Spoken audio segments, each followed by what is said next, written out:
You woke up this morning and did the same thing you did yesterday, the same routine, the same loop, the same approximate version of the same day. And somewhere beneath the busyness, beneath the reasons, the responsibilities, the very convincing story about why now isn't the right time, you felt it. That low, persistent hum. The feeling that something is not moving, that you are covering ground. Without going anywhere, you have been living a version of your life that is comfortable enough to stay in, and uncomfortable enough to keep you awake at 2 a.m. The Stoics had a name for this state. Not rest, not stability, not earned peace. They called it voluntary confinement. And all three of them, Marcus, Epictetus, Seneca, across different lives, different centuries, different degrees of suffering, agreed on one thing. Comfort that stops your growth is not comfort. It is a slow erasure. Neuroscience calls it the comfort zone. But that language undersells the mechanism. What actually happens when your environment stops presenting meaningful challenge is that your brain begins to prune the neural pathways associated with adaptation and growth. Use it or lose it is not a motivational poster. It is how your brain allocates resources. A brain that is not regularly required to solve, adapt, and push begins to consolidate around what is known, reinforcing existing patterns, resisting new ones, and over time, measurably reducing your capacity for the kind of thinking and doing that expansion requires. The biological word for this is neuroplasticity, and it doesn't plateau, it degrades. But this goes beyond biology. Stanford psychologist Carol Dweck spent decades studying the difference between people who grow and people who stagnate. Her finding was not about intelligence, not about talent, not about circumstance. It was about orientation to discomfort. The people who kept growing, kept expanding, were the ones who had developed the capacity to move toward difficulty rather than away from it. Not because difficulty felt good, because they understood, structurally, that difficulty was the mechanism of growth, and that avoiding it was not rest. It was retreat. The three Stoics arrived at this same conclusion 2,000 years before the research confirmed it, and they each said it differently. But they all said the same thing. 3 men, 3 different lives. One conclusion. Seneca was wealthy beyond most men's imagination. Palaces, influence, resources without limit. He had every reason to be comfortable, and he watched what comfort did to the men around him. He wrote, in De Brevitate Vitae, "It is not that we have a short time to live, but that we waste a great deal of it." He was not talking about leisure. He was talking about the particular waste of a man who is alive, but not actually living, who fills his days with safe repetition and calls it a life. Seneca watched men reach the end of their lives, and only then, only at the end, recognized that they had not lived them, that they had been comfortable, and that comfort had eaten the years. So gradually, they never felt the loss, until there was nothing left to spend. Then Epictetus, who had nothing, no wealth, no property, no freedom of body, he wrote in the Discourses, "No man is free who is not master of himself." For Epictetus, comfort was not a reward. It was a cage with no visible bars. Because the man who has arranged his life to avoid all friction, all discomfort, all challenge, has not found freedom. He has found the most sophisticated prison available, one he built himself, locked himself inside, and calls home. And finally, Marcus, who had everything and still chose the harder thing. Every day, by deliberate design. In the Meditations, he wrote, "Confine yourself to the present." He rose before dawn when he didn't have to. He ate simply when the empire could provide anything. He slept on a soldier's cot when a palace was available. Not for appearance, not for the history books, because he understood, and wrote about it explicitly, that the man who lets comfort become his default begins, slowly and imperceptibly, to shrink. His decisions get smaller. His ambitions contract. His tolerance for difficulty declines. And one day, without a single dramatic failure, he looks up and finds he has become a smaller version of who he was capable of being. Marcus called this the real death, not the one at the end of life, the one that happens while you are still alive and still choosing easy. So why, with all of this known, with every instinct telling you something is not moving, do men keep choosing the comfortable thing? 3 reasons, and they are not what most people think. The first, comfort presents itself as the reward for past effort. This is its most effective deception. You have worked hard. You have been through something. You have earned the right to ease off. This narrative is not entirely wrong. Rest is real. Recovery is real. The problem is the timeline.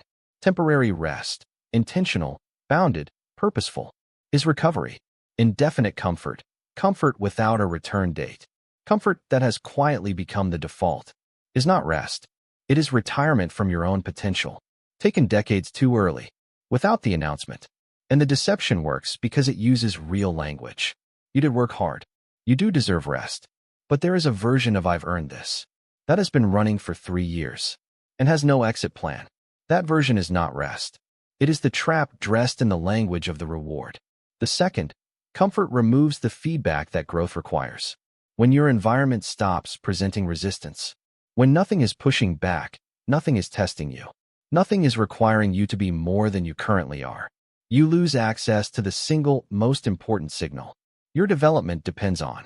The gap between who you are and what the situation demands. That gap is not comfortable, but that gap is information.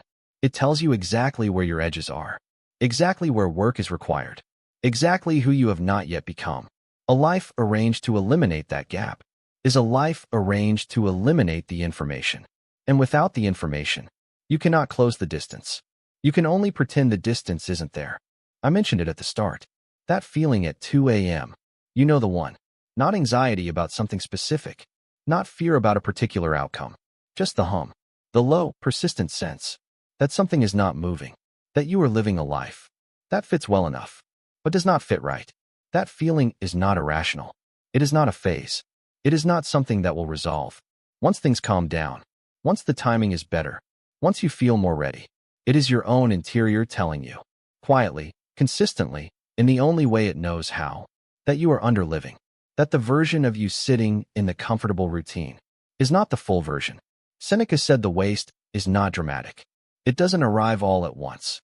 It comes in the accumulation of days that felt fine, days that were comfortable, days that asked nothing of you, days that you will not be able to find when you look back, because nothing distinguishable happened in them. The 2 a.m. feeling is the sum of those days. It is not a warning about the future. It is an account of the present. The third, and the one that requires the most honesty to face. Many men have confused the absence of pain with the presence of progress. Because progress is uncomfortable, and pain is uncomfortable, the brain, seeking efficiency, begins to treat them as the same signal. Avoid discomfort. Preserve the peace. But peace that comes from avoiding growth is not peace. It is numbness. And the difference between peace and numbness is that peace is something you have built. Numbness is something you have drifted into by consistently choosing the path that asked the least of you. Epictetus, who had every reason to go numb, who had every justification for retreating into whatever small comfort his captivity allowed, chose instead to build a philosophy inside the most constrained circumstances imaginable, not because suffering was noble, because he understood that the contraction of comfort was the only thing more dangerous than the chains he wore. You are not in chains, and you are choosing confinement anyway. That is the confrontation, not what has been done to you, what you are choosing. So here is what you actually do, not eventually, starting tonight. 3 moves. Step 1, name the comfortable thing you have been protecting. One thing, the area of your life where the comfortable routine has been running longest, with the least actual return. Not the area where you are working hard. You know the difference. The area where you are busy, without being stretched, where you are maintaining, without building. You already know what it is. It has been in the background of this video since the first sentence. Name it specifically. Write it down. Not my career. Specifically, I have been in the same role for 3 years, and I have stopped learning anything new in it. Or, I have been saying I will start training seriously for 18 months, and I have not changed anything. Specific, because vague comfort is unchallengeable. Name comfort is. Step 2. Introduce 1 point of intentional friction today. Not a complete overhaul. Not the plan you will start on Monday. One thing, today, that asks more of you than your comfortable routine does. One conversation you have been avoiding. One task you have been deferring because it is hard. One decision you have been protecting yourself from making. The Stoics practiced this through voluntary discomfort. Seneca would periodically live as if he had lost everything. Eating plainly, sleeping on the floor, wearing the simplest clothing, not as punishment, but as a practice of proving to himself that his comfort was a choice, not a requirement. You do not need to sleep on the floor. You need to do the one hard thing you have been avoiding for a reason you cannot justify. Today, not as a habit yet, just today. Step 3. Set a 90-day discomfort horizon. This is the structural piece.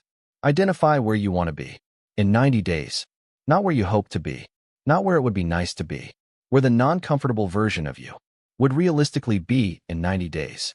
If you stop protecting the routine, write that down. Then identify the 3 comfortable choices that stand between you and that version. The 3 things you would have to stop protecting. The 3 areas where the routine would have to break. Those 3 things are your work, not the goal, the work. Because Marcus didn't set out to be remembered. 2,000 years later, he set out to do what the day required of him, without choosing the smaller option when the larger one was available. The memory took care of itself. Your 90 days will take care of itself. Start with the friction. You came into this video running a comfortable routine. You will leave it running the same one. Or you won't. That is the only choice this video can give you. The understanding is free. The application costs something. It costs the comfort. And it costs the story you've been telling yourself about why the comfort is okay, why now isn't the right time, why things are complicated, why you'll start when the conditions are better.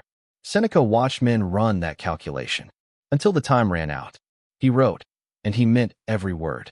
Reclaim yourself, not your discipline, not your motivation, not a better routine, yourself. The version of you that is not living inside the comfortable contraction. The version that the 2 a.m. feeling is pointing toward. Not with fear, but with clarity. Epictetus lost everything the world said mattered, and found that the interior was untouchable. Marcus had everything the world said mattered, and chose the harder thing anyway. They are not asking you to suffer. They are asking you to stop mistaking the absence of discomfort for the presence of a life. There is a version of you that has not been comfortable in the way you have been comfortable. That version is not waiting for the right time. It is waiting for you to stop choosing easy. Subscribe if this series is landing. Episode 6 is next. The Law of Action. Epictetus on the gap between knowing and doing. And why he called that gap exactly what it is. Not confusion, not unreadiness, hiding,